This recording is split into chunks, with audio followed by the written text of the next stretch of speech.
Welcome back to Watching the Throne, episode 76. On the Late Night Chat Network. I'm getting paid for this, right?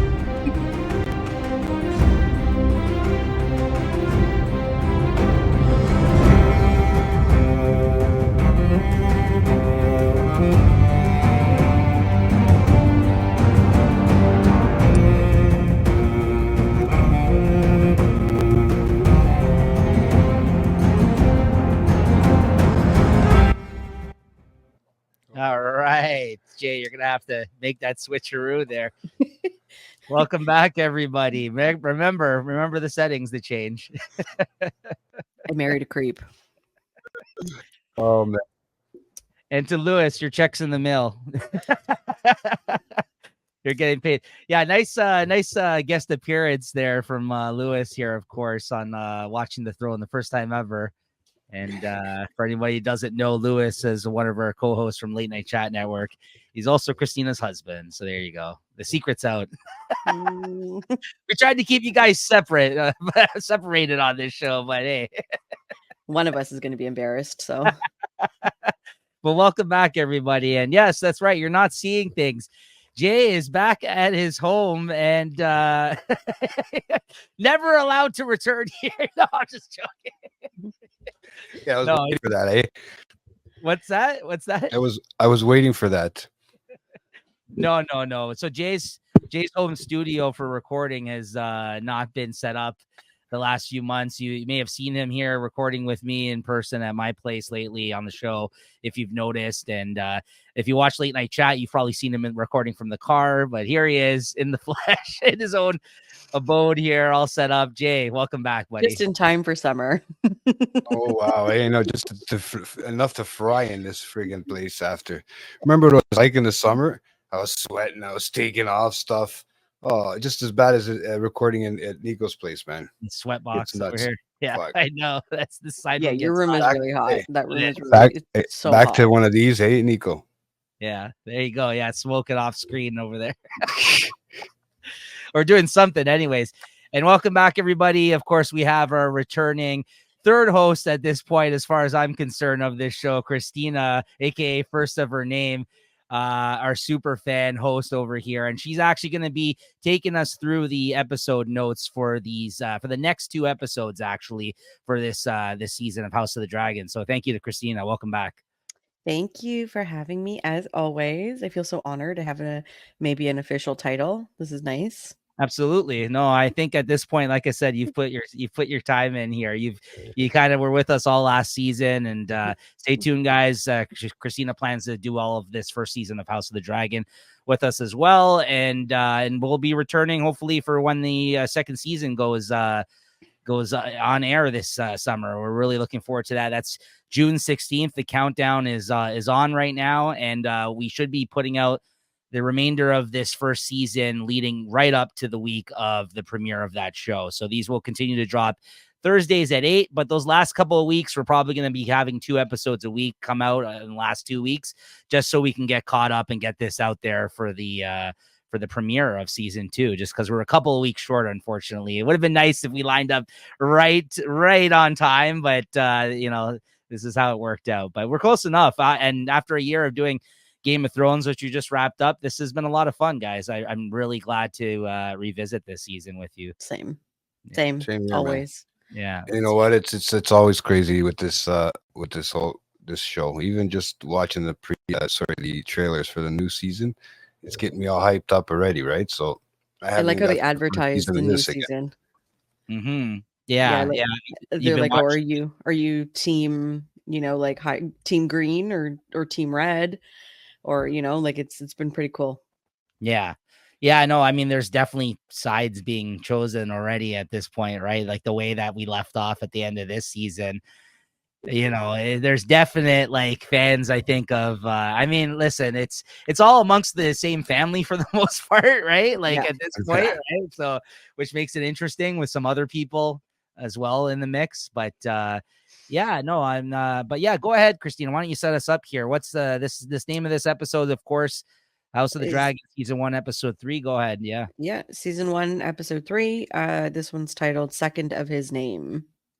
Ooh, wonder what that Da-da-da. means. Yeah. So, yeah. So I guess, And yeah, that was first impression yeah, thoughts. What did how did you guys feel about this episode? you got it. You got it. Yeah. Go ahead, Jay. Go ahead, Jay. Oh, I You've done find them this. all interesting. You've done this enough, Christina. You know what to say. Go ahead. Go. You know, the funny thing is with this show is that they do a lot of time jumping and they make it evident. But this and clearly this one they make it really evident and really visible because from episode to episode they're going weeks and stuff down the line, right? And they're clearly you can see stuff progressing and things happening and stuff like that. So this is slowly getting into interesting territory here now where we're getting in with this episode and the next episode. And I like to see, what played out to be at the end of the season. So my first impression of this one was it was good. Graphics were even better. Just like the stuff that's happening and a lot of fun and interesting things being introduced again, right? Like everything, right? It's just a whole new era of the Game of Thrones, Yep. So it's going to be fun to dissect. A little harder to dissect, I think, than it was for the actual Game of Thrones for some reason. I don't know why I'm finding it hard. I guess it's because learning the names in the beginning. Yeah. I think, yeah, like I was actually thinking about this and I've watched this episode a couple times, and it wasn't until actually like reading through the synopsis and putting it together that I was like, oh, that's what they were talking about. Because especially when they're doing like their small council meetings and stuff, like, I don't know, I don't really pay attention to all those small details. I think it's also how I felt in like season 1 of Game of Thrones, because there's so many new things being introduced that we're not familiar with. So I think as the seasons come out of this show, we'll get more and more familiar with what they're talking about. And when we go to rewatch this over again, it'll make more sense, I think. So I'm confused at some of the things they're talking about. I think that's Yeah. maybe a general consensus. Also the fact that they time jump so much and they don't really, it's like subtle. They kind of make it like it's either big and noticeable or it's subtle time jumps. You have to really pay attention to what they're talking about to really hear it. So Yeah, so much so I was gonna say, like, there's a pivotal like scene and moment that we've talked about at the end of Game of Thrones leading up to us having to record this. And that happens in the next episode, actually. And again, because of the time jumps, the first time around that I saw it, and even in this episode, between this episode and the next episode, there's a couple of years that pass in between each one. And I think because it was the same actress, because she was still young the first time around, me having watched this when this aired on TV, I didn't even realize the subtle time jumps, even though they mention it, that happened even between these two episodes. As far as I was concerned, I believe the first time I watched these first few episodes before they age up the actress and she changes, I thought she was the same age throughout all these episodes. And it doesn't change a whole lot for me in the next episode, but it did a bit, to be honest with you, because I there was an age thing going on in my mind that I thought she was a lot younger, even by a few years, than she was. That is stated in the next episode, yeah, and even in this episode for that matter. So, like, yeah, they say that there's 3 years have passed, right? In this, right? For this episode from episode 2, there's 3 years. Yeah, so that's like, I think she's like 17 in this one, right? So like again, and I think there's another year that passes. 10 plus 7, Yeah. So like, it's again, I didn't make note of this stuff the first time around, right? So I revisiting it this time too has been interesting in that sense, because despite it kind of also all the new characters and everything else that you guys had said, the time jumps, it definitely messed with me. I think the first watch through, and even this time I'm like, oh yeah, okay. I'm interested to see in the second half of the season, when she does become an adult, how much time even passes between those episodes, because I know that I think is it Daemon? Almost a decade. Yeah, because Daemon, I think, is like looks old by the end of this season, doesn't he? Like much older, I feel like, than he does in these episodes, where like, I don't know. Did he mention how old he was here? Maybe in his 30s at this point? Maybe. Well, I think because I said last time we recorded, I think Viserys by the time he dies is only 54. So maybe 40s? Daemon is maybe 50 Okay. at the end of the season, because Yeah. Rhaenyra is definitely in her, I think she's 31. Okay. Like later on. I think she's 31 at the end of the season. Yeah. So I think she's about that, because okay, we'll get into it when we get into like those episodes, but she has at least 3 children that are no more than 10, but they're definitely, like they're no more than 10, but between maybe 8. And so it's like from now, basically from like episode 4 until the next time Right. jump, like I also was telling you this off air, but to be honest, this is a weaker episode. This is probably my least favorite episode of the season so far that we've watched. Not to say it was bad, but like, I think again, we're leading in with just getting done watching Game of Thrones, and then starting this season off has been really exciting and kind of like a fresh new change up. This one kind of just moved the story along, I felt, in a way where the next episode is so good compared to this one, in my opinion, just because there's so much that I feel like happens in that next episode, that like this one in comparison, if I had to compare it to everything else that's come this season so far, is probably the weakest episode, I think, out of the first few episodes during this period of her being this age. yeah, there's always a filler episode. There's always an episode where they're just going to give information and fill in some maybe more character development. There's not really going to be too much storyline. Game of Thrones is notorious for doing this. Like we talked about this, like, and it usually tends to be like episode 3. Right. Like, because it's like they've done the intros but they're not ready to like climax it yet. So it's like, yeah, they Yeah, have warm up for the climax. yeah, we're past the foreplay. Now we're like into it, Yeah. Exactly. But yeah, no, it's still good nonetheless. I just feel like if we got to compare them, this is probably, I feel like like I was telling Christina, like we'll see how this goes here, but like I don't know like how much. There's not too much notes I had even about this episode in particular, but then like the next one we'll see, like there's a lot that goes on, right? But yeah, anyways. So I think Nico so kindly sent me the link to where he gets his notes or his synopsis from. So I just did the same and whatnot. So I'll just go, I guess, situation by situation, and we'll have discussions. Yeah, sounds good. So like we mentioned, so now 3 years has passed and King Viserys' marriage to Alicent Hightower, or since the marriage. So now we see Queen Alicent has given birth to a son, Prince Aegon, and the royal court is preparing to depart for a grand hunt in the Kingswood. And Viserys is super excited to leave the politics of court behind, even as his new master of ships, Sir Tywin Lannister, badgers him about the prospect of Prince Daemon and Lord Corlys being defeated in the Stepstones. So Sir Otto Hightower dismisses Tywin's concerns, insisting that Daemon and Corlys's military campaign was commenced without the king's blessing, and that to send aid to them now would make the crown look weak, while Viserys is more concerned about the notable absence of his daughter. Alicent finds Princess Rhaenyra brooding in the Red Keep's Goswood. Alicent tries to make friendly overtures to her old friend turned stepdaughter, but Rhaenyra is disinclined to listen and storms out.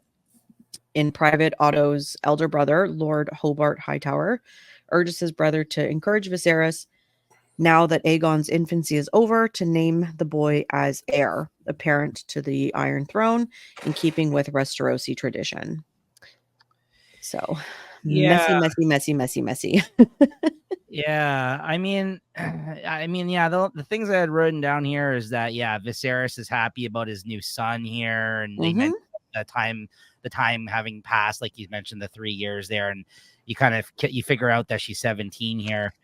And then my one note about all this was that how surprised though I was at the fact that they've been at war for so long. 3 years. People, yeah, because it like the last place we left off, it seemed like they had like a good handle on the situation, and then we come back to this, and like they're like, we've been at war for 3 years, and like my mind of like, who are these fucking beach people? You're like, Yeah, who are these crab people? Yeah. I don't know. Like, Jay, do you like? Does this seem right? Like, does it make sense that you feel like they've been at war for this long, or did this surprise you too? That's what I was surprised about. Well, I mean, it was only the two of them, right? Like it was only the two. It was the one dragon. So it's not like they can go and they can, take care of all the business together, right? Like but those guys apparently were kept retreating into the caves. So what are you going to do when they're in the caves, right? That's true. Right? You're Yeah, I just think seeing that. So that was the issue they were having back and forth, and then they were running out of supplies too. I would think that would be a hard thing too.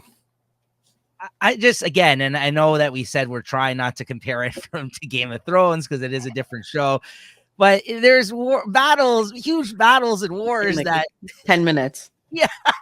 in that show, and yeah, we get this in the form of a time jump where they're like, we've been at war for 3 years, and meanwhile they have fucking dragons, they got all kinds of things here, right? Like, and you would think these people are less civilized in the sense that, like, not civilized, like technology wise at this point, you would think they would have less to defend themselves with against dragons even in this time, although maybe they because it's more commonplace, right? Like maybe they are used to fighting dragons more now than they are in the future, because in the future they never had to deal with dragons before, these people, right? Like, Yeah, they had them all locked up. Well, and also, like, if you remember, like, none of the kingdoms in Westeros or even Essos at this point have had war in years, right? That's been one of the things. Like Viserys said last episode, he's not interested in going to war. He's not going to be the one responsible for starting a war. They've lived in peace for so long. It's like, no. So maybe they're just fighting a bunch of, like, in a way, because none of their soldiers know how to fight. Like, I don't know, and they're just dying, and maybe they don't know how Maybe to they're do just battle. finding it. Maybe they're just fighting a bunch of what do they call hermits. Hermits, yeah. Yeah. Well, yeah, essentially that's what I see. And that's why, like, again, it just seems weird that, but like I like Christina's, because they did mention the first couple episodes that they did have no seasoned fighters. That is true. So maybe that's a good point, actually. I didn't think of it in that sense. Maybe that's why. I don't know. Just Daemon seems like he's so badass and gung-ho to like take these people out. And meanwhile, they've been at war for 3 years when we come back to the show, right? I don't know. It just threw me. I was just like, really? You've been at war for 3 fucking years with these people? And as we come to see in this season, that he takes them out like no problem. Like, I feel like an episode, right? Like it's weird. So I don't know. It's anyways, nitpick. Kind of just I think, you know what? It's funny because, like, I actually didn't think, I wasn't that shocked that it took 3 years. I was actually like, oh, that seems pretty realistic. Because, like, as we know in today's world, like, wars don't start and end in 10 minutes. Like, they go for years. And I think, Game of Thrones, well, I didn't really think about it either in Game of Thrones, but I wasn't shocked that this one took 3 years. Like, I had not the opposite reaction, but just like right. It is what it is, We're not watching them for like 4 seasons fight. That would have been annoying, but I didn't even realize that at that point it took, because it showed that first, and then you kind of seen Allison pregnant, so and already the other stuff. So I didn't see the time jump until just after that, right? Like how that was the opening scene where you get that crab guy there, Dahara or whatever his name is, and nailing somebody to the board, right? Yeah, that was kind of crazy. That the face of the guy looks fucked up, I also wrote down that I feel bad for Samuel, this musician guy who doesn't know who to take orders from in that scene, because Rhaenyra's sitting there and he's playing for her and he's like, play it again. He's like, oh, I can play something else again, the same song. He's like, all right. And then like Allison comes out and she's like, your queen like tells you to go. And she's like, I told you to stay. I know. And he's like, like, what do I do? What do I do? See? Yeah. That red tree, bro. That red leaf tree, bro. It's still there, man. Even in Game of Thrones. Straight up. Like, there's something up with that. I want it to talk to me, man. Like, it has a face on it. That'd be cool if you could have one in your room and it just talks to you and you hit the button. Yeah. It's like Grandmother Willow from Pocahontas. That's right. Yeah. Good pull. Oh, all right. Okay. Sorry, keep going. I need No, to that's back- okay. So after this, so the next scene, I guess, is the royal family is traveling to the Kingswood in an enclosed wheelhouse. Rhaenyra looks so happy to be there, and she expresses surprise that the heavily pregnant Alicent is accompanying them, though she replies that the maester assured her being out in the fresh air will do her good.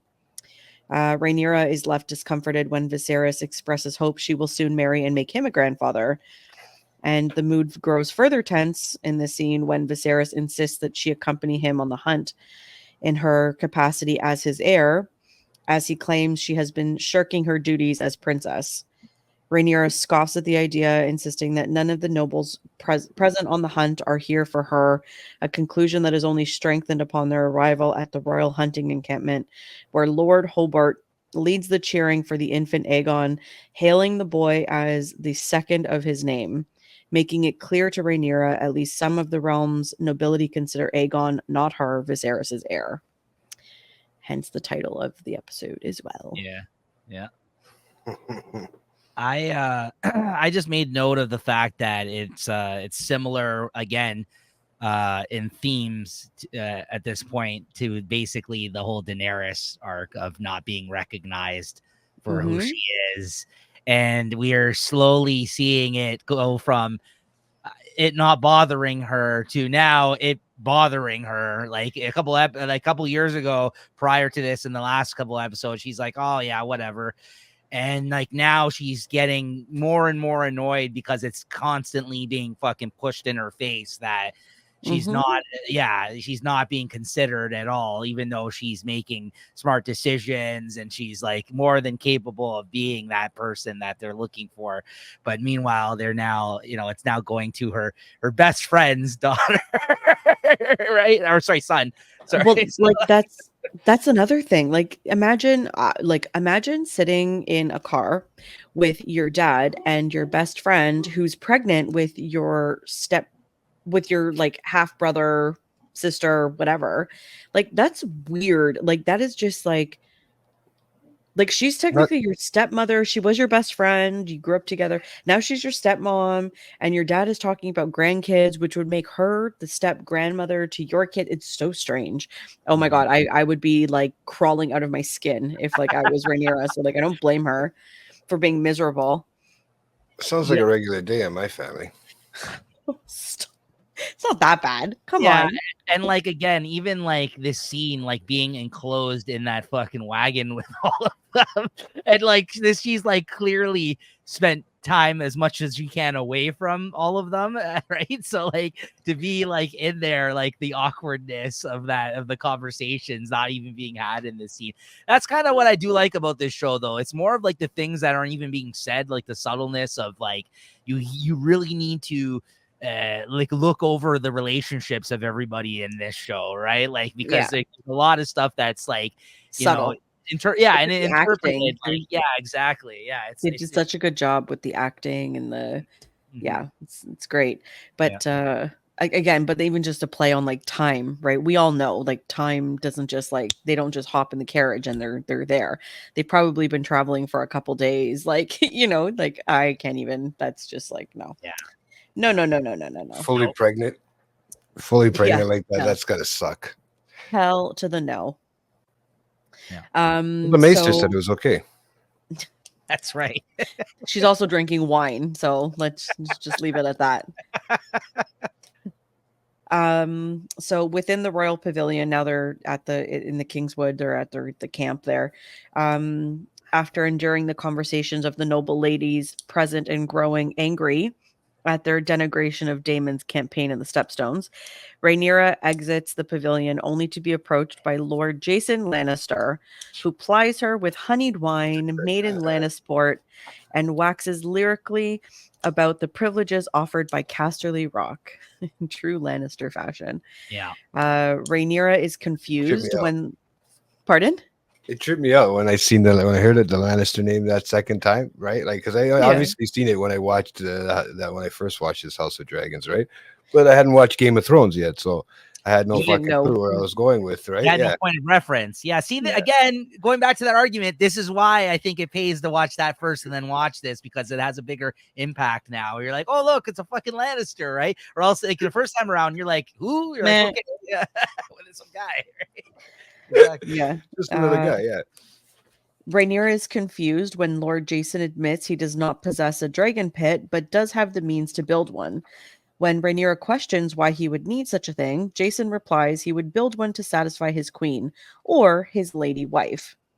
Realizing that Lord Jason is trying to make a marriage proposal to her, Rhaenyra takes her leave and storms back into the royal pavilion to remonstrate with Viserys.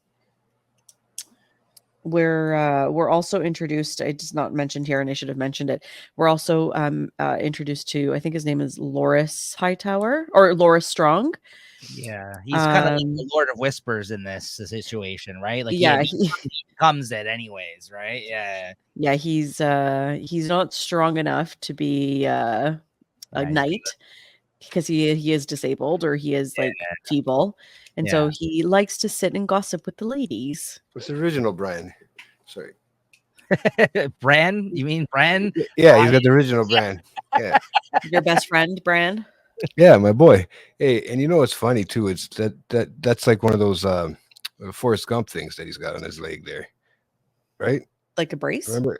Yeah, remember when they had to keep running and maybe Forrest Gump thing. Forrest Gump. Yeah, he's got a kind of a bum leg there. Did you notice? Yeah. sorry, man. I had to, it was a good reference. Sorry. I just thought of Sure. it. Yeah. Well, Oh, you see, he doesn't boy. have a wheelchair at this point. They apparently made that in Game of Thrones 200 years later. Yeah, Yeah. no wheelchairs allowed. That was the biggest stretch, I think, in that show technologically. Oh, look, the Maester really fucking Didn't take long, bro. No, but instead of the wheelchairs, they have like saddles for dragons in this one, you know? Right. That's right. I thought they built it off one of these guys from the show. So So there you go. So Rhaenyra, storms back into the tent and she confronts her father Viserys. And Viserys insists that Lord Jason's proposal is merely the latest in a long list of offers for her hand that he's been receiving since she's come of age. And Rhaenyra has snubbed every effort Viserys has made to engage her in the discussion. Rhaenyra protests and says that she has no interest in marriage, to which Viserys angrily rages that he was expected to marry again for tradition and duty, and she is no different. But before the argument gets more vicious, because they are in a tent full of all of their I was gonna say they're in front of everybody. nobles and ladies, like it's like they're Otto Hightower, the hand of the king, interrupts with a report that a white hart or a white stag or they call it a white hart, but it's a deer basically. Yeah. Just on a huge scale, has been cited by the royal huntsman, insisting catching and killing such a creature hailed in local lore as the king of the Kingswood would surely be an auspicious portent on Prince Aegon's name day. And before departing with Otto, Viserys insists Rhaenyra marry. Yeah. Laying Hurry the up and log marry. Yeah. That's Yeah. it. I had nothing really to note on this one, but yeah, it's Just more of It's the the same. argument. Yeah. It's so funny though. You still even back then you get the drama from the old ladies talking and yapping, right? And then Nothing you got really changes. It's all the same. and then you got one other one arguing about who she wants to marry and their dad and having that fucking argument. So that should be but and then they have Typical it in front of it. 17-year-old. Yeah, I was gonna say they love everything and they want to get married the first time they but if they're told what to do, then no, fuck. Oh no, don't God tell forbid. a teenage girl what to do. No. Especially a white-haired one. You're talking about me? No, I just Yeah, said we're this. talking about your new locks there, Christina. Oh god, I don't want to talk about Your it. luscious locks that you got We're there. talking about my gaming streaks, my 1995 Jerry Halliwell, like money pieces. Yeah, kind of reminds me of Spice Girls. Yeah, That's exactly. Jerry Halliwell. Ginger spice. I know. Oh God. Okay. All right. All right. Sorry. All right. Let's turn it back. I'm in my own room. Nobody, Nico can't calm me down over here. I know I can't slap him for you, Christina. Like Can't That's mute okay. me. He can't mute me. Nothing. Like fuck. Oh, he can mute That's me. I fine. can mute you. Yeah. Yeah. Go ahead. That's okay. Furious and hurt, Rhaenyra storms out of the pavilion, as all 17-year-olds do, mounts a horse, and flees the encampment. Sir Kristen Cole sees her doing so and mounts up to follow boy. Rhaenyra in his capacity as her sworn shield. Rhaenyra races through the Kingswood with Kristen in close pursuit, begging her to stop before finally catching her in the shores of a small lake. So you Rhaenyra, think she was gonna actually like run right into that water? You think she was because she was going pretty fast? You think that horse would have really slowed down quick enough, man? Like I would have think she would have flew over. Like when you don't have your seatbelt on and you go through the windshield, it's kind of like that. Like I mean, if you had to come to a sudden stop like that, it was like almost like at a cliff there. I mean, it couldn't be I that don't deep. know. Again, I Sorry, don't I know. just come up with weird questions like that. I mean, they were Okay. speeding, man. They were speeding with those horses. That was pretty quick, man. She was doing a good job. Like for a 17-year-old, man, she could ride that Well, thing. she also rides dragon, so I guess like riding a horse is like nothing. Yeah. Jay, I heard stop. horses are pretty big. No, sorry. As big as a dragon? I don't know. I've never seen one before. Oh, okay. Oh. Well, I'll tell you. No, I'm kidding. Yeah, okay. Rhaenyra bitterly laments her father trying to marry her off to Jason Lannister, though she is briefly cheered up when Kristen Cole jokingly offers to kill him. What a ween. Yeah, it is kind of, yeah. This scene was just so like whatever. They went from like a high speed chase to like let's just like hold hands and like pick flowers in the forest. Yeah, yeah. Kristen urges He's a sweetheart, man. they return to camp, but Rhaenyra suggests they explore the Kingswood for a while, as she has no desire to return yet. As they walk through the forest, Rhaenyra asks Kristen if he was betrothed. He replies that his status as the son of Lord Dondarrion's steward would have allowed him to wed a common girl, but there was never one he had his eye on. Rhaenyra confesses to being envious of his freedom. Despite being named her father's heir, she wields no real power or authority, and being little more than just a figurehead. Kristen counsels her otherwise, reminding Rhaenyra that she is one who raised him in the Kingsguard, the highest honor that anyone from House Cole has ever received. Yeah, I mean, tale as old as time, this type of shit, right? Like, there's like, this Nothing is to report. very reminiscent, yeah, of like a lot of things, like thematically, even of like this nature, like other fantasy things. Honestly, like with this whole, like, even the way he's trying to court her and like his position and you know what I mean? Like it's very, yeah, but nothing to really note on this scene at all. Yeah, I had nothing It's really. really first century. Yeah, there you go. Back at the royal pavilion, as Viserys gets drunk and waits for reports from the royal huntsman that the White Hart has been tracked down, Lord Jason Lannister approaches the king and tries to press his suit for Rhaenyra's hand. Unfortunately, his comment that as Lady of Casterly Rock, Rhaenyra will be well compensated for her loss in station as Viserys' heir angers the king at the assumption he intends to that Viserys intends to replace Rhaenyra as his heir. When Lord Jason admits there has been idle talk among some of the lords regarding the suggestion, Viserys angrily accuses Jason of allowing treasonous talk to foment amongst his bannermen and dismisses him. Viserys is further exasperated when Otto approaches him, suggesting an alternative betrothal. I was going to say brothel. Alternative betrothal for Rhaenyra. They're called pleasure houses in this show. We'll get to that next episode. So Otto suggests an alternative. Prince Aegon. Yeah. The 2-year-old. Yeah. It's a very transparent attempt to move his grandson closer to the Iron Throne. Viserys laughs incredulously at the notion, insisting the boy is only 2 years old. Yeah. Otto suggests it would put an end to further suits from the nobility for Rhaenyra's hand, and basically Viserys dismisses the matter along with Otto and sinks deeper into his cups. Yeah, I love this scene. This is a great scene. I had a couple notes about this.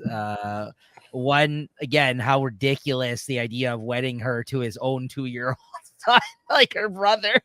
The fact that that was actually thrown out there. But is And that what it meant? Is that what it meant, or was it like just for him to be the heir next? no, he was Well, saying, if he's married to the queen, like it's basically he would rule alongside her. So it's like it serves two purposes. It serves Rhaenyra being the heir, quote unquote. But if they have children, then Keeps the his bloodline. grandson's children would be next in line. So it serves like multiple purposes. But he's 2 and she's 17. Like that's weird. and it's her brother. And it's her brother. Yeah, duh. Like We've never gotten that. Like, I mean, it's like the first. Actually, no, that was a Game of Thrones thing. But Come on. yeah, it's kind of like it's literally keeping it within the family, Jay, if they do it this way, right? Because they're like, well, if she doesn't want to wed anybody else, then you might as well just, marry make her after her her brother. Yeah. So, but it's just so funny. I love though his reaction, just laughing out loud at this fact, and like says he kind of even says like, I'm not for all this politicking. Like, what is this? Like, are you fucking crazy? Like, what is this nonsense you're telling me? Like, I like that he referenced like I thank God he's like, this is ridiculous what you're telling me right now. But then you know what? To be fair, it's like the fact that he is thinks it's ridiculous that his son is 2 than it's Right. her half brother. Like the point we were just making. It's like that fact is like really like he doesn't care that they're half siblings. Like he cares more that he's a child, an infant, more than he's, Yeah, no, you're right. You're right. But I also kind of like this scene. Like, I like how he said, like, he's like, it was not his wish to command her. Like he wants her just to be happy. Like, I liked when he said that because again, like, it's one of those moments where it does show like he's a good guy, but like he's being misled by so many people, and like he's had to make these like horrible decisions in the circumstances that he's always in, and this is why he's just getting hammered here because he's like so fucking lost and what's like everything it seems to have occurred, like all the issues that he constantly has. Like, I like him. Like, the claws and the dragonfire come out when this guy gets hammered. Like, this is the meanest he's ever been, I think, in the scene, like in this scene, because he's just fucking in drunk this scene, and yeah. pissed off. Yeah. So I really liked this one. How about you, Jay? Well, I want to remember what he says there, and we're going to keep it in perspective when it comes down the line, right? Like into the new season and stuff like that, because he said that he hasn't switched to her from being the heir, right? No, I don't think he had any intentions of doing that. No, right? So, but we don't know where that's going to change, if that's going to change somewhere down the line. You know what I mean? But he also just wants her to meet him halfway and do what's expected of her at this point, which she's also fighting against, right? Like, I gotta say, like, for someone who wants what she wants, like, and even more so moving forward, she isn't really like giving in to expectations, let's say, of like what she's supposed to like, you know what I mean? And listen, whatever, she doesn't have to, but she is making things more and more difficult for him. Like, it seems like, yeah, and herself too. Like she's just being difficult because she's just being difficult. Right. So, like you said, she's acting out. She's of that age, whatever. Right. I mean, you can hormones. You can chalk it up to a bit of that. And again, just being in this fucked up situation. I mean, you can't discount, again, we've talked about it already this episode, the fact that her best friend is now her fucking mom, essentially. Like, that's just weird, right? Like, yeah. I think she would have, well, whatever. Now we're just speculating. I think she would have been fine if it was like her cousin versus like, or her third cousin versus like her best friend. I think that's strange. Yeah. But I think her best friend actually has that in her head too. Like, come on, we used to be best friends at one point. And it's hard now. Yeah. But I think it's there. You can see it throughout this episode. Well, next episode is when we really like understand how she feels. Oh, yeah. So later in the evening, he engages his master of laws, Lord Lionel Strong, in conversation. So he being Viserys, lamenting that despite being Lord of the Seven Kingdoms, he is unable to control his 17-year-old daughter. Lord Lionel jokingly suggests it might be a Targaryen family tradition, given that while Viserys' grandfather, King Jaehaerys ruled over half a century of peace, he was driven near to madness by the antics of his children, particularly his daughters, eliciting some amusement from Viserys. Lionel asks if the king wishes his advice on the matter, and Viserys irritably assumes Lionel means to put forward his own son, Sir Harwin Strong. Keep that name in your mind. As a candidate for Rhaenyra's hand, but Lionel instead advocates the best choice for Rhaenyra might be the marriage of Sir Laenor Velaryon, the sea snake's son, as he is heir to the wealthiest house in Westeros of pure Valyrian descent with Targaryen blood from his mother, Princess Rhaenys, and such a marriage would help heal the rift between houses Targaryen and Velaryon, which was only made worse by Viserys basically denying marrying Corlys's daughter, Laena, in favor of Alicent. And though Lionel does note the proposal depends on Laenor surviving his father's campaign in the Stepstones, Viserys clearly gives the matter considered thought. Which I think was like probably the best alternative to like anything, you know? Yeah. I like this Harwin Strong. Yeah. Strong. But I have nothing to note on this though. Yeah, it's all pretty. It's just more like blah, blah, blah. Yeah. So we're back out in the Kingswood now with Rhaenyra and Kristen. They have made camp for the night because it is now too late for them to travel back.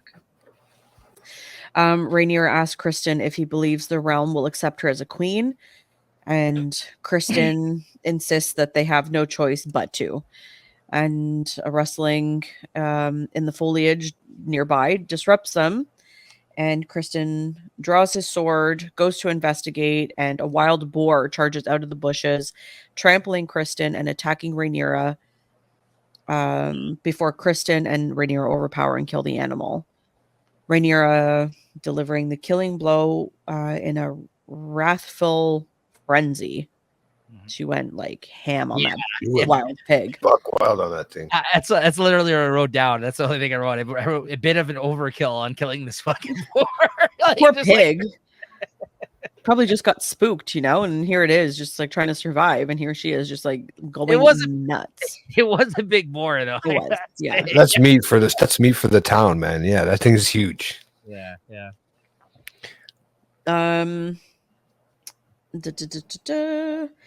Back at the royal encampment, a heavily drunk Viserys, who's standing in front of the biggest bonfire I think I've ever seen, shares his fears with Alicent that he may have made a mistake in naming Rhaenyra his heir. His obsessive pursuit of the prophetic vision he had of a son born to him wearing Aegon the Conqueror's crown resulted in Viserys losing Queen Aemma and becoming estranged from Rhaenyra. He'd hoped naming Rhaenyra as his heir might begin to repair the damage his obsession caused, both his family and the realm. But despite Alicent's reassurances, a tearful Viserys wonders, now that he has a son born to him, was he wrong to put Rhaenyra first? Yeah, I mean, again, I just like this scene because like it shows him experiencing regret for his decision making. Again, like I always note these things with Viserys because like I feel like he is like almost like I want to say like the moral compass and as of sorts here, like because like he again. I think the characters that we're so used to on Game of Thrones are so void of like any emotion or like all about like duty and honor versus like feeling. And Jon was really the only one who had feeling, right? A moral compass. This is I feel like the closest we have to that type of character in this show. And you know, obviously jumping ahead because we have all seen this before, knowing that he doesn't survive this season because obviously we time jump and everything else, and he's got this disease that he's battling this whole time. But like, it's you know, I mean, like as soon as that happened the first time around when I watched it, I was like, this family is fucking doomed now. Like, because like he was the only thing, like the glue holding that whatever relationships that were still there together, I feel like by the end of this season, like, but we'll obviously get to that. But like, that was one of my initial reactions watching this show the first time, was just like, without this guy, like, I don't know how they're going His to family is gonna fall apart. Yeah. Like, cause like, this is the only reason like that they're kind of like, because there's always like that one person that brings other people together because like everyone's okay with them. Like, even if the other people aren't friendly with one another, even in a family setting, even in a friend setting, there's that one friend or family member that's able to bring people from both sides together because they're cool with everybody. And you need that person, right? And that's kind of who Viserys is Yep. in this show.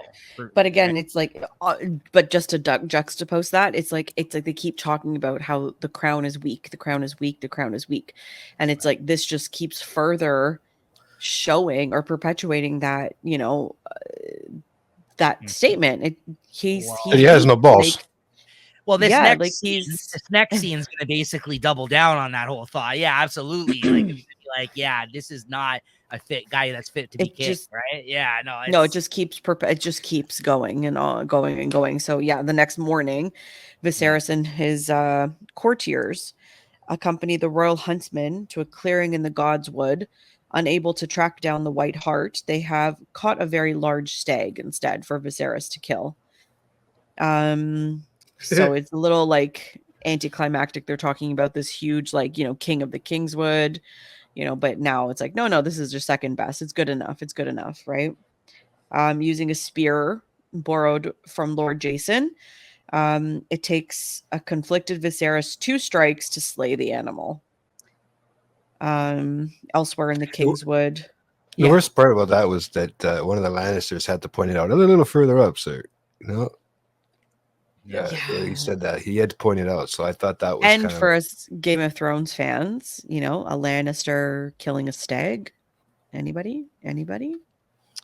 Oh, you mean like the, Baratheon? yes, yeah, and of. that's Oh, yeah, how, that's who has the. But and that's that's isn't that Baratheon?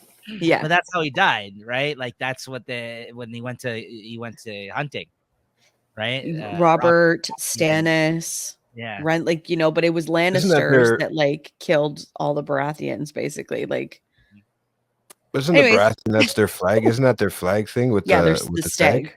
Yeah, Yeah. because I mean, I thought I had it on the Scotch, right? Like that was picturing that Yeah. moment when you see the.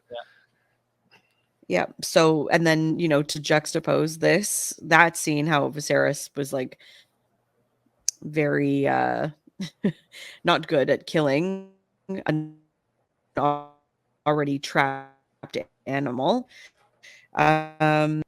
Encounter they encounter the White Hart on a ridge, you know, overlooking the forest, and Rhaenyra admires the animal before letting it go unharmed, and they return to the royal encampment with the boar's carcass.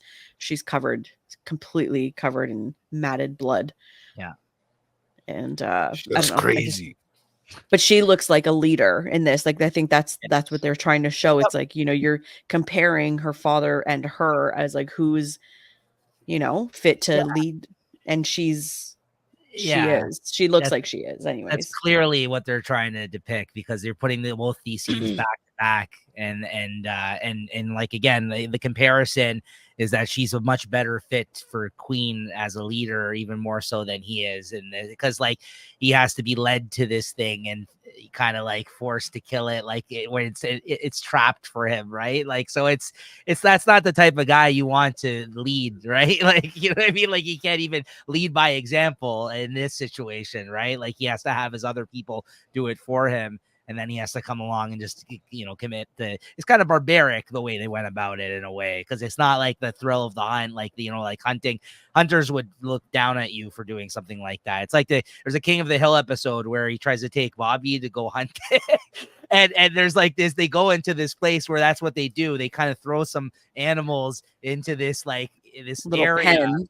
Yeah. It's So, just like yeah. yeah. But also the fact that the White Hart, like the king of the, like, presented itself to Rhaenyra, some people are like, oh, that symbolizes that she is the rightful heir. Yeah. Because that's what. Well, you know what? Okay, the legend says that, but I mean, really, when you think logically, it's easier for you instead of a group of people hunting one animal, that animal knows to stay away. You would think if it's only two of them over there, just watching the sunset and the thing, yeah, it might just want to creep up beside two people like that, So it's a little easier to see if you're two people and not trying to hunt it, as opposed to the other way around. Oh, so I see where your loyalties lie, sir. I'm just saying. Team Green. I'm just saying. I don't know, man. It makes sense more to me in real life, right? But this is not real life. This is all a game, It is. and it So starts. I guess the next scene is they're traveling back to the Red Keep, back to King's Landing. Years So later. when they are back at the Red Keep, Otto and Alicent share a private conversation. Otto insists that Alicent urge Viserys to name Aegon as his heir, claiming letting Rhaenyra pass over him to ascend the Iron Throne would incite chaos. Alicent reminds her father that the nobility of the realm, including House Hightower, swore obedience or bent the knee to Rhaenyra as Viserys' heir, and that she will not raise her son to steal his sister's birthright. Right. Otto retorts that Aegon is the one being robbed by tradition and precedent as Viserys' son. He is the father's rightful heir and the next king of Westeros. Yeah. Later that evening, Alicent goes to speak with Viserys, who reveals he has received a petition from Sir Vaemond Valerion requesting reinforcements in the Stepstones, as well as frustratingly insisting that Rhaenyra needs a husband of suitable rank to support her and rule by her side as king consort, regardless of her personal feelings on the matter. Alicent urges Viserys to give Rhaenyra at least the belief she can choose her own husband, as well as sending reinforcements to the Stepstones, since it's better for Westeros that the Valerians and Daemon, rather than the crab beater, are victorious. She's so smart, this lady. For being so young, she's so wise. I have one question. Was it referenced prior to now that the fact that he's missing fingers now? Because in this scene, I noticed that he is missing fingers now, and it's referenced later on. They mentioned that they had to amputate them or something at some point, I feel like, when they're treating his wounds. But I don't know if this was actually highlighted or if he just showed up and he's got no fingers on one of his hands now. Was that mentioned? Did we miss that? No, because in the next is it this episode or it might be next episode, but he is but in this scene he is missing fingers, because I did write that down, that I saw that he was missing fingers in this scene, and I was like, did they ever mention that? Or well, I think no, they didn't, because now it's been 3 years since we last saw him or more. And it's like the disease that he keeps getting keeps spreading, and they're not really talking about it, but that's the thing. Those are the things that fall by the wayside with these time jumps, where you're just like, unless they're literally referencing it like continuously through the episode, which would be stupid and like would give no credit to us as viewers. But again, what an oversight on my part first time around watching this. Like I don't think I caught these things, and like without them banging it over your head every 2 seconds, or like, oh yeah, by the way, remember 3 years have passed. Like, it's just like, again, it's nice that they give credit to the viewers that like, you're smart enough, you should figure this out. But unless you're like rewatching it or talking about it like we are here today, I think I missed this stuff the first time around. Like, I had no idea. The only real indicator in this scene, or that at all, that time has passed, is that Alicent is like very heavily pregnant, and like people know people don't become heavily pregnant overnight. Like, it takes time. So it's like when you see her heavily pregnant, you're like, okay, a little bit of time has passed, but has 3 years passed? You don't really understand that. Yeah. But yeah, again, it's like you said, it's the subtleties. It's like it's the little things that you don't catch. Like, they're not in your face, but if you don't catch them the first time, you might catch them the second, third, fourth time you watch it. Right. Because the pinky finger, that's the finger that he cut on the throne in the last episode. Right.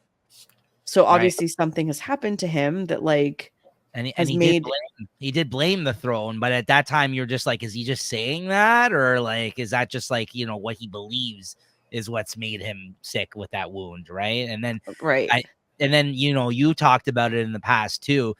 About and on our last episode, you had mentioned like It's the leprosy. fact that you had mentioned that, but you also mentioned like on when we talked about the last episode of Game of Thrones, you're like, there's so much like bad, like when he burnt the throne, you're like, there's so much shit that like because those are like the dead souls essentially of all these fucking people, right? Like, so like there's so much shit that you can attribute to possibly the evil that's come out of that fucking throne, that you actually, if you start thinking of it in that sense, you're like, yeah, maybe that is what made him sick, right? Like, you never know, right? It's Yeah. interesting if you think about it from that perspective too. I thought it was just like lead poisoning or something. Wow. Well, Yeah. they always again, this is another subtle thing that they even talked about, I think in Game of Thrones, that it's like the throne will not hurt its rightful heir. So it's like, the fact that like Viserys keeps getting nicked and cut and stuff is just another subtle thing that like he shouldn't have been heir. Even though he was named it by Jaehaerys, he shouldn't have been it. Like this line of succession should not have been it. Right? But nobody's thinking about this, I right? didn't even Like, think about that. Oh fuck. Yeah. That's I heard about that like a while ago. So it's like, but exactly now knowing this, you're gonna look at the chair and like what it's doing to Viserys as something different. Then it's like its own entity, it's its own character. The throne is its own character. Yeah, for sure. So yeah, I don't know. I think I like that Alicent is coming into her like adultness, her womanhood. She's not such a naive little girl anymore. She's stepping up. She's stepping up into her absolutely. like regalness. So yeah, I don't know. That was nice to see. Yeah. Okay. So after that conversation, the next morning, Viserys summons Rhaenyra to the small council chamber. He reveals his intention to send reinforcements to Daemon. Viserys refuses to let his younger brother die out of pride. He asks Rhaenyra's thoughts on the matter, to which she retorts that he and his small council have made it frequently clear that her thoughts on matters of governance are immaterial, prompting Viserys to exasperatedly ask if his daughter intends to become as much a thorn in his side as his brother. He apologizes for trying to press Jason Lannister on her, insisting that he only wanted to help Rhaenyra by providing her house Lannister's wealth and power through marriage. But she scoffs that in her mind, it was her father making a pretty transparent effort to get her out of the way so he could replace her. Viserys again insists he's not trying to replace her, but reminds her, even though his marriage to her mother became a happy one, it was originally arranged for political gain, as have most royal marriages in Westerosi history. Viserys urges Rhaenyra to pick a husband, both so that she can have the happiness of starting a family of her own and build support for her claim of the Iron Throne with her husband's family, but insists he will allow her to choose her own consort. So this episode, I think Nico, you asked the question, or we were talking about it in like episode 1 with like Emma, Queen Emma, like, was she also Targaryen? Was she also whatever? But I think Viserys says in this scene that she was an Arryn. So basically like from the Eyrie. That's where her house was. Oh, okay. Yeah. And funny enough, that's Daemon. He actually is married to the Erie's heir as well. Right, so like that woman that he's married to is also, so I guess they brought it back just to strengthen the family bond there in the Eyrie. That's where Robin, Mr. Breastfeeder, that's right, lives. That's right. The moon door. Robin, not Aaron. Robin. Robin. Moon door. The moon door. I just basically said, I was surprised that I like it that she continues to take him to task, but like at the same time, it is her father. So it's kind of like her response and talking back in a sense, like when a child talks back almost, because like she calls him out on his shit here about how like, if he really cared about this, he would have married the Valerians instead of strengthening the line, but he did it to make himself happy. And he's like, okay, yeah, fuck, you're right. just marry someone that makes you happy. Then I don't give a fuck. Just marry somebody, please. Like, you know what I mean? Like, so I kind of liked that. Get out of my hair. Yeah, it just seemed like a genuine conversation. But I also feel like, you know, she's bold in talking back to her father like that. I mean, but you know, it'll happen. I'm getting kind of tired at this point. I'm getting kind of tired of the same. Like it's been like you said at the beginning of this conversation, it's been the same thing over and over again. It's like, okay, like we get it. You're not happy. Okay, you want to get married. You need to get married. I don't want to marry. Blah blah blah. This It's episode's kind of been like, come almost a on. Yeah, that's what I mean. That's why I said, like, even though we have found enough to talk about, like in terms of like we're almost like an hour right now, but like I still feel like this is not moving the story forward that much this episode whatsoever. It's really just rehashing the same fucking things they've set up already at this point, right? So yeah. Well, Game of Thrones, you know the way they work, bro. They don't care about us, right? So they're just gonna keep dragging it on, and then right to the end, they're just gonna speed it right up. Yeah. Yep. This next I guess ending of the episode I thought was pretty cool because Awesome, we're now in the step zone. So Yeah. we've talked about it. So we're now with like where Corlys and Daemon are fighting the crab feeder and his hermit army. So it has been 3 years since Lord Corlys and Prince Daemon led an invasion fleet to the Stepstones to put an end to I guess this crab feeder's name is Cragus Drahar. On the beach of Bloodstone, as Drahar amuses himself by executing prisoners, while his men loot the wreckage of a Valyrian ship. Daemon descends atop Caraxes. The dragons fire, incinerating many of the Triarchy soldiers on the beach, while the rest retreat with Drahar into the island's caverns where Caraxes cannot pursue. Volleys of arrows from Triarchy archers on the cliffs overlook the beach, force Daemon and Caraxes to retreat. So now we're seeing a little bit of the war. We're seeing a little bit of the whatever that opening scene when he's like hammering the guy's hand into the post. I was like, holy Christ, like, oh God. And you know, he's half alive and he's just like, you're gonna pay for this and whatever. And you see the crabs like crawling all over him. And I do like that they made an effort to kind of like set up a new ominous, like kind of like that, like antagonist, like bad guy here in this show. But yet they did that, and then they really give him no character as like you know what I mean? Like other than this figure that they're battling, and they've been at war for 3 years.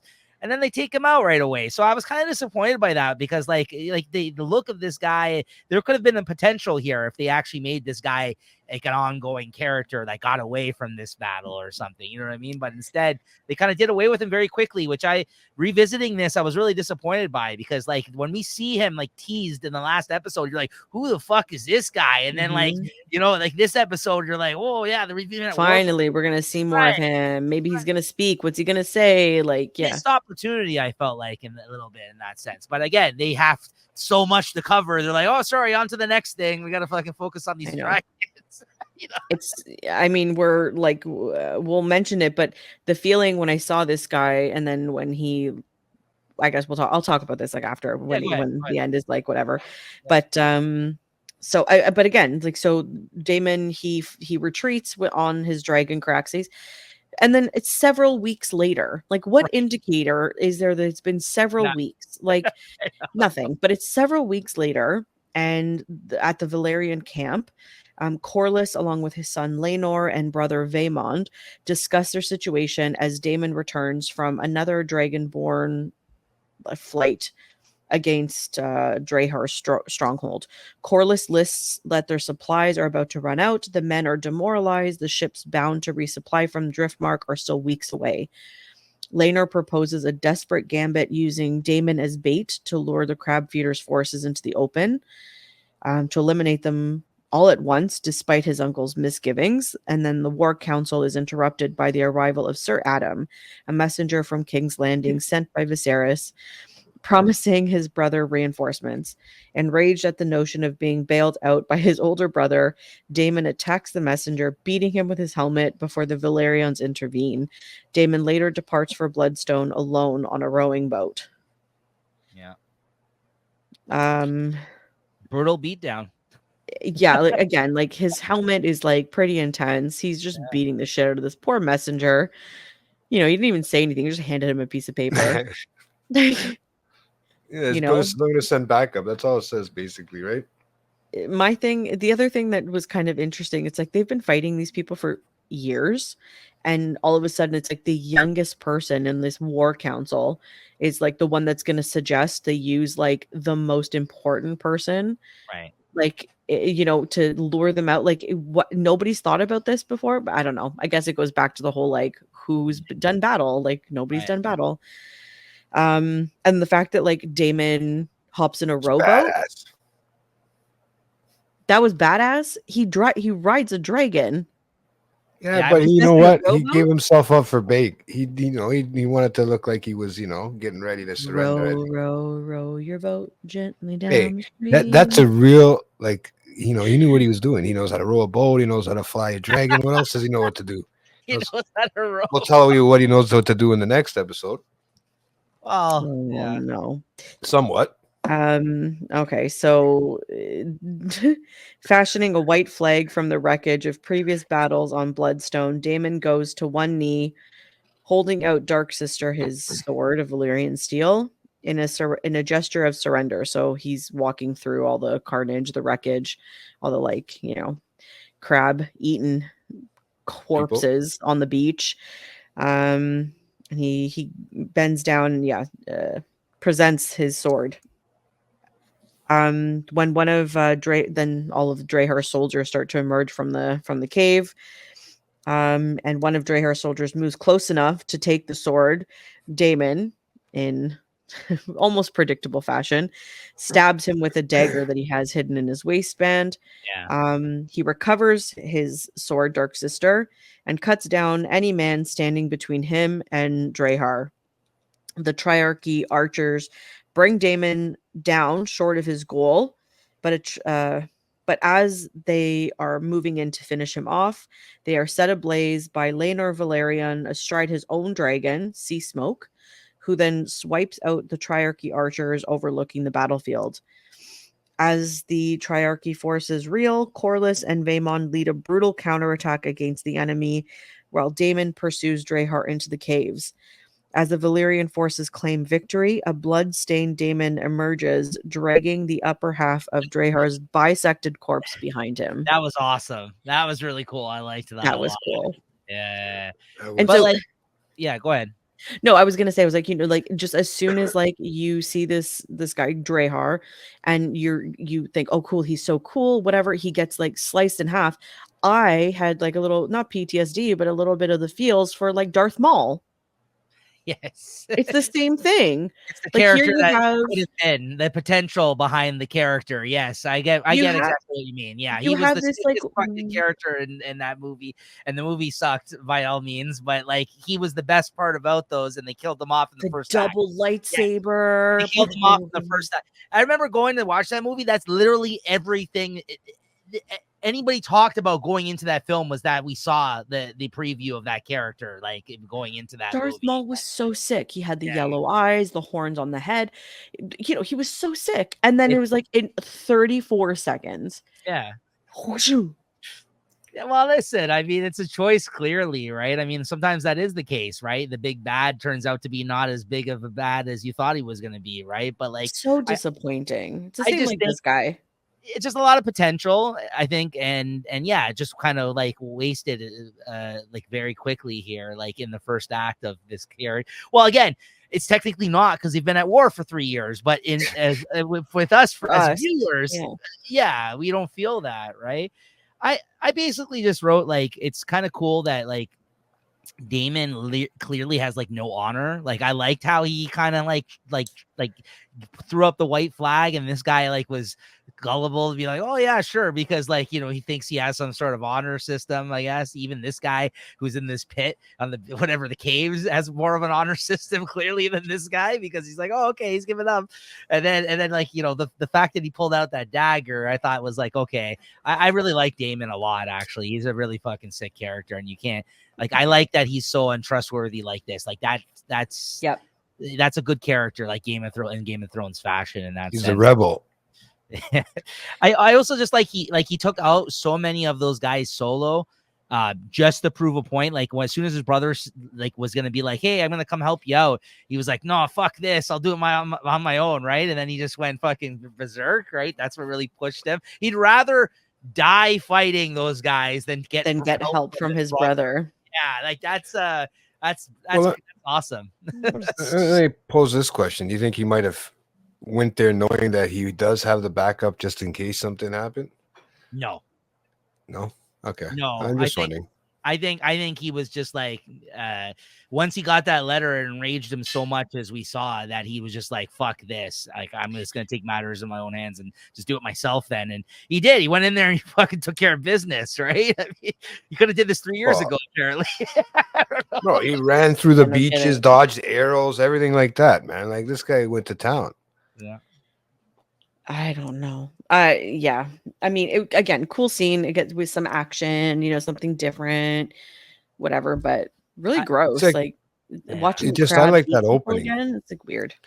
Yeah, that opening scene, and then he flies in on the dragon. The best part, that one guy that they had just nailed up was going, what was he saying? Yes, he's here. Hey, He's here yes, to the save Lord us. Savior. Yeah, help me, save me. And then all of a sudden, boom, they just land the dragon right on him. Yeah, correct. He's like crushes him. That just, to show you how much better the graphics are in this one as opposed to even when they lit people on fire. You seen their feet still on the ground, but their whole bodies turned to fucking ash. It was crazy, man. Like the graphics are really well done in this one, and I'm hoping to see better and better production as it goes through, right?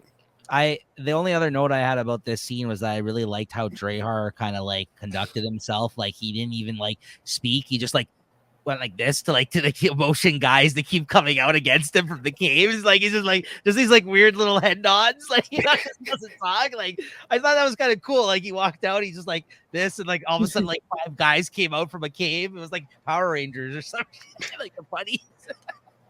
They all like started swarming him. I wonder if they talk more about him in the books. Like, I think I'd be like really interested to see or to hear like more about like who this person was, because I mean they don't really talk about him for the rest of season 1, and I don't think they're ever going to go back in season 2 to talk about him, and like nobody seems to like really like. No, I loved your comparison to Darth Maul. That's completely So true. It's just a missed fucking opportunity. I felt like for like a bad guy here, because if they actually had the time or cared about showing us in a couple of episodes this ongoing war that occurred for a couple of years, then it could have been like a completely different kind of like story arc in the first half of this season. But that's not what we got, right? They wanted more so to focus on all the family drama. But like you pointed out, there was so much time wasted on rehashing the same fucking themes that we've already dealt with at the start of this season in this episode. They really could have just given us a full episode of like a deep dive into this guy's, like past or something. Right? I would have loved that 10,000 times more than watching Rhaenyra just be a whiny brat, a whiny spoiled brat. Yeah, it's definitely the highlight of this episode. This guy, though, the way of the woman. I was supposed to say the way of the land. Oh my god. Oh my god. But Christina, I think that's it. So you might as well wrap up now, because Jay is since the beginning of time once again. All right. Well, thanks for tuning in. Look what you did, man. Yeah, she's like, well. No, that was good. No, that was great. Thank you for covering the episode. Stay tuned, guys. Christina will be covering the next one as well. Hopefully with less fucking comments. You'll see now. This is gonna be worse. I'm kidding. But there's a lot. Yeah, oh god, this one. Oh no. Yeah. Let's just wrap this one up, because the next one is gonna give me a headache already. Yeah, there's a lot of talking. There's like double the pages. Oh, The Double next the one pages and double the dirtiness. What is it called? King of the Narrow Sea is the next episode that we'll be covering, episode 4. That's what she said. Well, Christina, thank you once again, and we'll catch you guys back here next week, as always, on Watching the Throne on the Late Night Chat Network. Thank you, everybody. I got the music, Jay.